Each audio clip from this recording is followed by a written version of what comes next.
Welcome back. हम पढ़ेंगे आज प्रश्नावली 2.5। प्रश्नावली 2.5। प्रश्न नंबर 1, निम्न रैखिक समीकरणों को हल कीजिए। पहले क्वेश्चन में दिया गया है x/5 माइनस 1/5 x/2 था बराबर x/3 प्लस 1/4। अगर हमारे पास ऐसी स्थितियाँ आती है जहाँ एक परिमेय संख्या दी गई हो तो उन परिमेय संख्याओं वाली स्थितियों को हल करने के लिए सामान्यतः उनके हरों के लय करते हैं। 2, 5, 3 और 4 इनका लय से 60 प्राप्त होता है, अर्थात 60 से 2 भी विभाजित है, 60 2 से विभाजित है, 60 5 से विभाजित है, 3 और 4 से भी विभाजित है। तो हम लिखें दोनों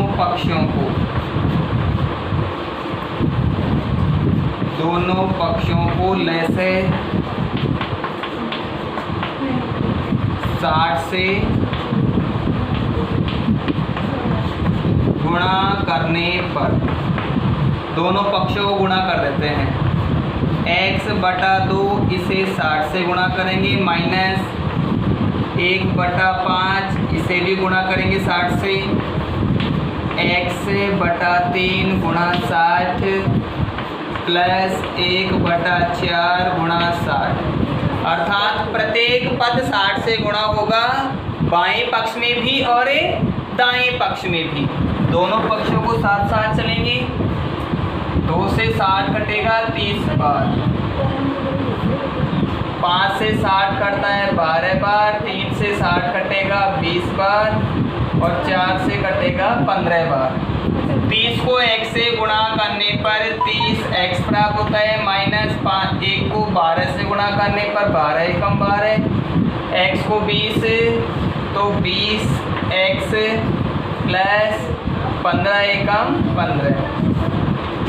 30x इधर है, हम चर को एक तरफ कर लें, उधर से लेकर आएंगे तो माइनस का होगा 20x बराबर 15 पहले से इसी पक्ष में थे, माइनस के 12 पक्षांतर होकर प्लस में कन्वर्ट होंगे। यह होगा पक्षांतरण करने पर 30x में से 20x घटाने पर 10x प्राप्त होता है, 15 और 22 होगा 27, x बराबर 27/10। 27 और 10 में कोई उभयनिष्ठ गुणनखंड नहीं है, अतः हमें यही मान स्वीकार्य होगा। नंबर 2, दूसरे प्रश्न में दिया गया है n/2 minus 3n/4 plus 5n/6 और इसकी इक्विवेलेंट वैल्यू होगी 21 के बराबर। 2, 4 और 6 इन सब का लय से 12 के बराबर होता है, या हम कहें इनका लय से 12 होता है। तो हम लिखें दोनों पक्षों को। अब दोनों पक्षों में जितने भी पद होंगे वो सब गुणा होंगे। दोनों पक्षों को 12 से गुणा करने पर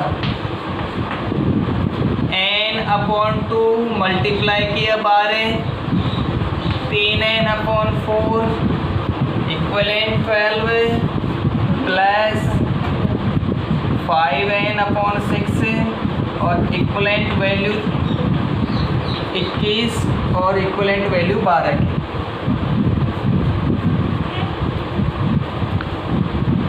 मल्टीप्लाई किया सभी को, 2 से 12 कटेगा 6 बार, 4 से कटता है 3 बार और 6 से कटेगा 2 बार। n को 6 से गुणा करने पर 6n माइनस 3 दिया 9n प्लस 5 दूनी के 10 n और 21 गुणा 12, 21 ताई 210, 42 252।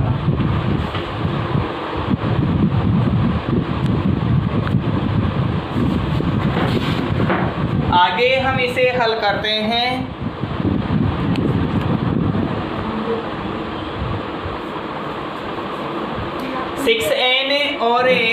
माइनस का है 6n प्लस का है और 10 टोटल हो गया 16n माइनस 9n बराबर 252।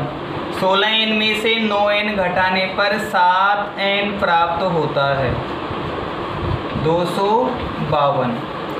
7n में हमें 252 का भाग देना है। 252 में हमें 7n के सापेक्ष मान निकालना है। n बराबर 252/7। n बराबर 252/7। n बराबर 252 में 7 का भाग देंगे, 7 या 21 कन्फर्मेशन होगा और 7 6 42। n बराबर 36 मान प्राप्त होगा। तो यही n का मान हमें प्राप्त होगा। n बराबर 36।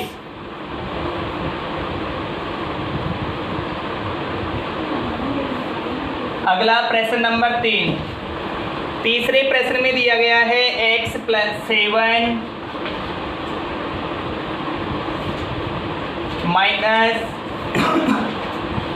माइनस दिया गया है 8x/3 इक्वलेंट दिया गया है 17/6 माइनस 5x/2।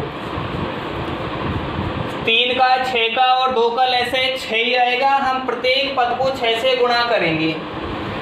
लिखें हम कंडीशन में दोनों पक्षों को 6 से गुणा करने पर, और हमेशा जो गुणा करेंगे वो उनका लैसे के सापेक्ष होगा। गुणा करने पर x को 6 से गुणा करेंगे, x गुणा 6 प्लस 7 को 6 से गुणा करेंगे, 7 गुणा 6 माइनस 8x/3 गुणा 6 बराबर 17/6 गुणा 6 और माइनस 5x/2 गुणा 6। अंत में 6 के साथ गुणा किया जा रहा है।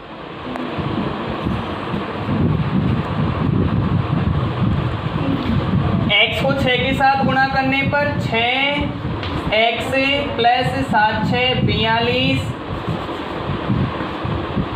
माइनस 6 तो 2 बार 8 दूनी के 16 x बराबर 6 से 6 एक बार कटेगा 17 एकम 17 माइनस 2 से 3 बार तो 15x। हम चर को एक तरफ लेंगे और अचर को एक तरफ पृथक कर देंगे। 6x माइनस 16x उधर से माइनस का प्लस में बदल जाएगा, प्लस 15x बराबर 17। पहले से वहाँ धनात्मक मान है, 42 हो जाएगा तो माइनस का 42। 6x से माइनस 16x और 15x, 15 और 6 21 तो प्लस का x हो गया, माइनस 16x बराबर 17 में से 42 घटेगा। दोनों अलग अलग चिन्ह के होने के कारण माइनस का हमें 25 प्राप्त हो रहा है। 21 में से 16 घटाने पर 5 बचेंगे, 5x बराबर माइनस 25, x बराबर माइनस 25/5, x बराबर माइनस 5। अतः x का मान हमें 5 प्राप्त होगा।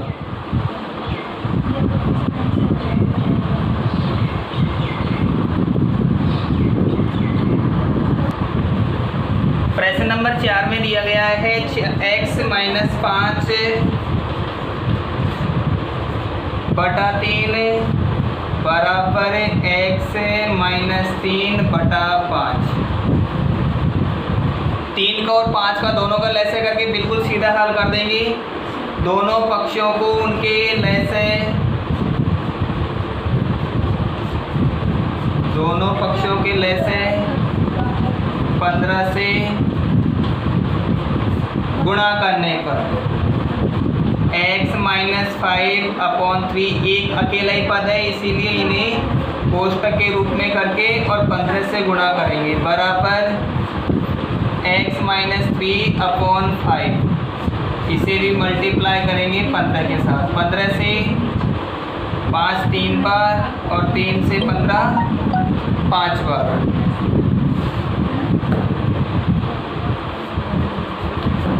5 को x से गुणा करेंगे, 5x माइनस 25 बराबर है x को 3 से गुणा करेंगे, 3x माइनस 3 3 9,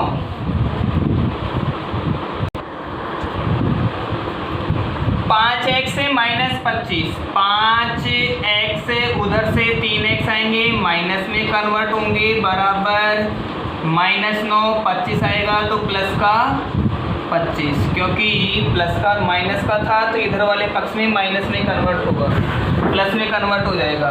5x में से 3x घटने पर 2x बराबर 25 में से 9 तो 16 बचते हैं, x बराबर 16/2, x बराबर 8। अतः समीकरण में x का मान हमें 8 प्राप्त होता है।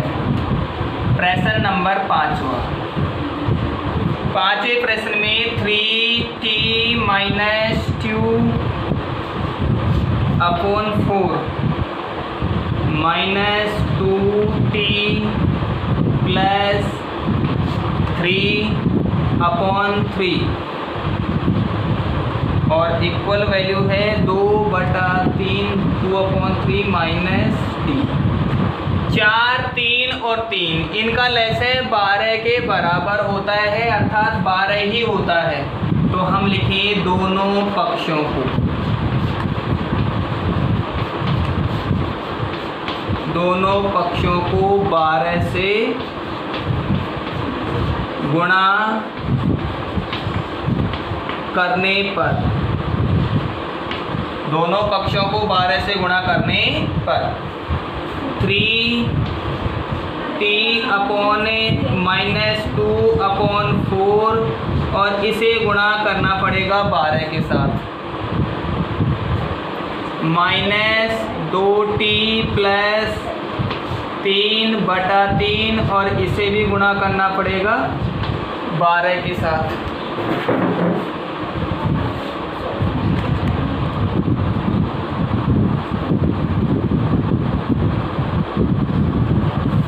आगे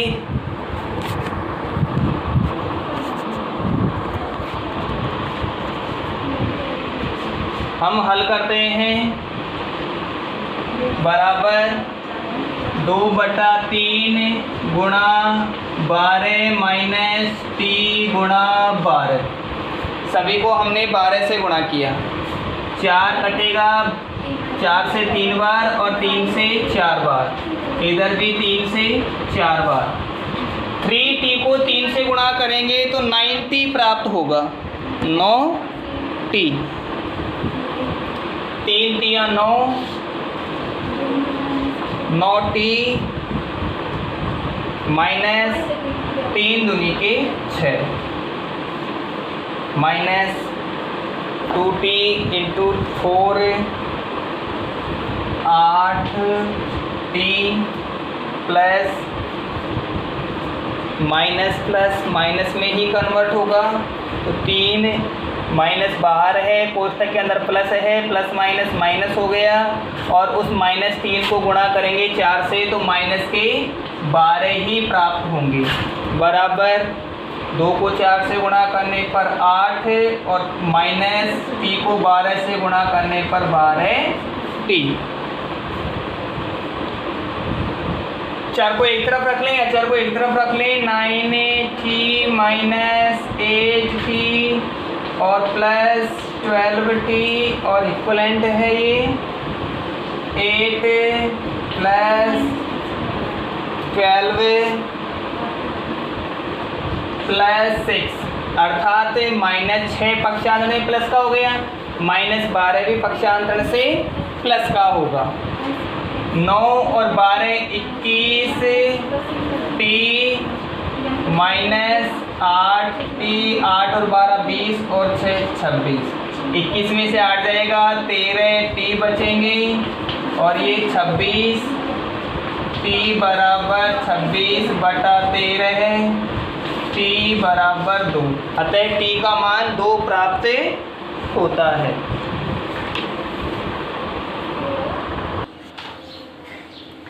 अगला प्रश्न है प्रश्न नंबर 6, m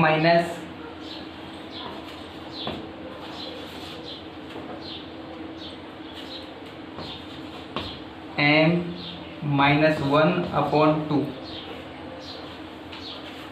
बराबर 1 माइनस m-2/3। बटा में कोई हर नहीं दे रखा है, हमें 1 मानना है। बटा में यहाँ भी कुछ नहीं दे रखा है, हमें 1 मानना है। 2 का और 3 का लैसे 6 के बराबर होगा। मैं लिखूँ यहाँ दोनों पक्षों को, दोनों पक्षों को 6 से गुणा। अब ये 6 इनके हरों में से आ रहा है, मैं मेरी तरफ से नहीं कर रहा। गुणा करने पर m2 गुणा किया 6 से माइनस, सर साफ नहीं दिख रहा है।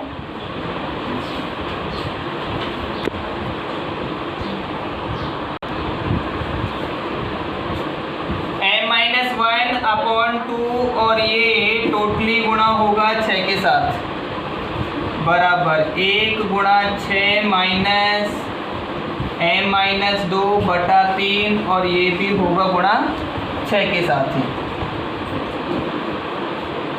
m को 6 के साथ गुणा किया, 6m-2 कटेगा 6 से, 2 से कटेगा 6 3 बार, माइनस m के साथ गुणा होगा 3m माइनस माइनस प्लस, तो 3 एकम 3 प्लस बराबर 6 एकम 6 माइनस प्लस माइनस माइनस, तो माइनस को यहाँ 2 के साथ गुणा करेंगे, 2m माइनस माइनस प्लस है, 2 दूनी के 4। अब की बार हमें चर को एक तरफ ले लें, अचर को दूसरी तरफ रख दें। चर के रूप में 6m माइनस 3m और प्लस 2m, उधर से आ गया प्लस में बदल गया पक्षांतर के बाद में। 6 + 4 माइनस का 3 था, प्लस 3 और माइनस 3 जो पहले से प्लस में था, पर ये तो 3 तो m वाला था, इसकी तो आवश्यकता ही नहीं थी। माइनस 3, 6m और 2m 8m, 8m में से 3m जाएगा, 2m बचेगा। 8m में से 8m माइनस 3m बराबर 6 और 4 10, 10 में से 3 घटाना है। 8 में से 3 घटाने पर 5, 5m बराबर 7m बराबर 7/5। m का मान 7/5 के बराबर होगा। प्रश्न नंबर 7 है, निम्न समीकरणों को सरल रूप में बदलते हुए हल कीजिए। पहले समीकरणों को सरल रूप में बदलना है और उसके बाद में हल करना है। प्रश्न नंबर 7वां है, 3t माइनस सर ये वीडियो 3। 7वें प्रश्न में है 3t माइनस 3 3t माइनस 3 बराबर 5 2t + 1। ये हमें पहले सरल रूप में बदलना है। पहले सरल रूप में बदलने का अर्थ है कि हमें यहाँ पहले कोष्टक को हल करना पड़ेगा। 3 को t से गुणा करेंगे, 3t प्लस माइनस माइनस 3 तिया 9 बराबर 5 को 2t से गुणा किया, 10t + 5। दोनों पदे कन्फर्मेशन हो गए। अब इन्हें आगे हल करना है।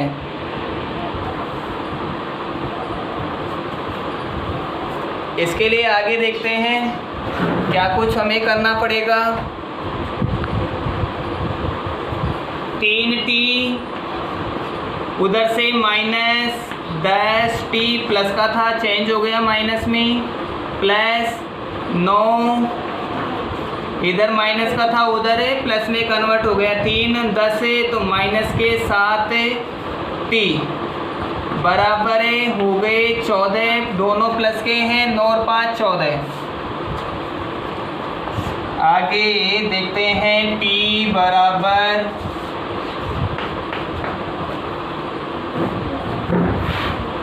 14 14/-7, एक प्लस का हो और एक माइनस का हो तो आंसर हमेशा माइनस में ही आता है। t का मान 2 प्राप्त होगा। 8वां प्रश्न है 15y-4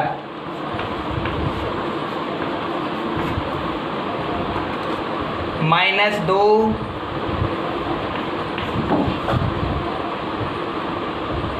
y-9 + 5 y + 6 = 0। हमें कोष्ठक को हल करना है और कोष्ठक को हल करने के पश्चात आगे उसे प्रोसेस करना है। 15 को y से गुणा करने पर 15y माइनस 15 को 4 से गुणा करेंगे 60 -2y माइनस माइनस प्लस 9 दूनी के 18 प्लस 5 को y के साथ गुणा करने पर 5y और 5 को 6 के साथ गुणा करने पर 30 = 0। 15y माइनस 2y, पहले चर को एक तरफ रख दूं, अचर को एक तरफ रख दूं। 15y minus 2y plus 5y = 30, plus का था माइनस में कन्वर्ट किया, 18 माइनस और 60 जो माइनस में था प्लस में कन्वर्ट होगा। 15 और 5 20, 20y माइनस 2y, 30 और 18 48 जो माइनस के हैं, -48 प्लस 60। 20y में से 2y चले जाएंगे, 18y = 12, y = 12/18, y = 2/3, क्योंकि 6 का भाग 12 में 2 बार और 18 में 3 बार।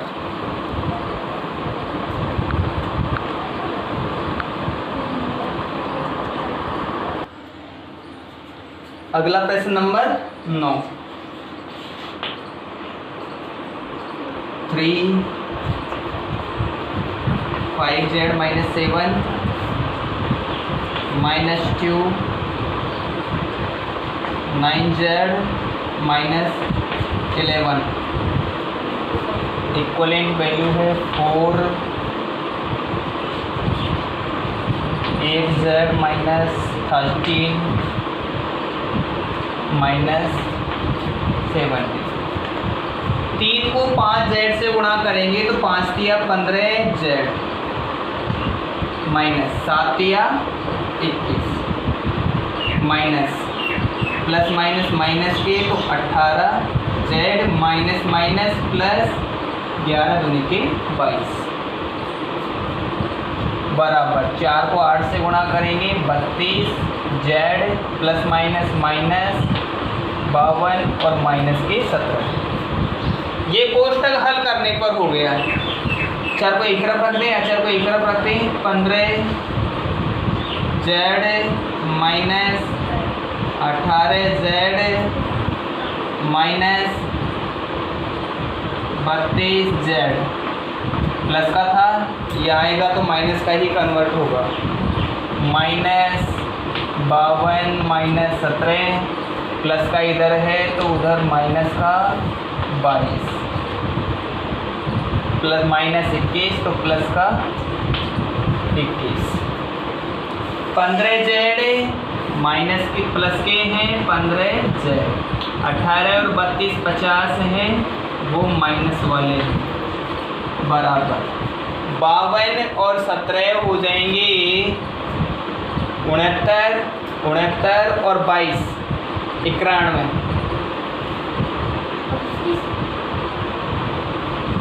91 प्लस 91 तो माइनस और प्लस के 21। 15 प्लस का है, 50 माइनस का है, दोनों आपस में घटेंगे, -35 Z बराबर 91 में से 90 जाएगा क्योंकि दोनों की चिन्ह अलग अलग है, -70 Z बराबर -70 बटा -35 Z बराबर हमें प्राप्त होगा 2 क्योंकि माइनस माइनस प्लस में कन्वर्ट हो गई। अब लास्ट क्वेश्चन रह रहा है वो है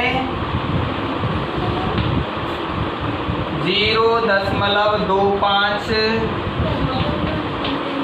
4F माइनस 3 इक्वल है 0.05 10F माइनस 9। इन्हीं कोष्ठक को हल कर लें। 0.25 है, इसे 4 से गुणा करूंगा, 4 बार में प्राप्त होगा 1.00। 25 को 4 से गुणा करने पर 100 प्राप्त होता है। पहले से दशमलव के बाद में 2 अंक थे, अतः 1.2 2 बार 0 माइनस 25 को 3 से गुणा करेंगे 0.75। 10 को 5 से गुणा करेंगे 0.05 50 यानी 0.50 F माइनस 9 पंजे 45 0.45। F को एक तरफ रखूं और केवल अचर पद है उन्हें एक तरफ रख दिया जाए। 1.00 F माइनस 0.50 F। एक में से 0.5 घटाना पड़ेगा और इधर -0.45, इधर से माइनस का तो प्लस में कन्वर्ट होगा 0.75। एक में से मान लीजिए आधा चला गया, वही 0.50 F बराबर 75 में से 45 के सापेक्ष घटा लेंगे क्योंकि वहाँ भी 0 के बाद में दशमलव में 2 अंक है, यहाँ भी 0 के बाद में दशमलव में 2 ही अंक है, तो 0.30 F बराबर 0.30 बटा 0.50। दोनों अंकों की दशमलव हटेगी और इन्हें हम 50/30 के रूप में कन्वर्ट कर सकेंगे।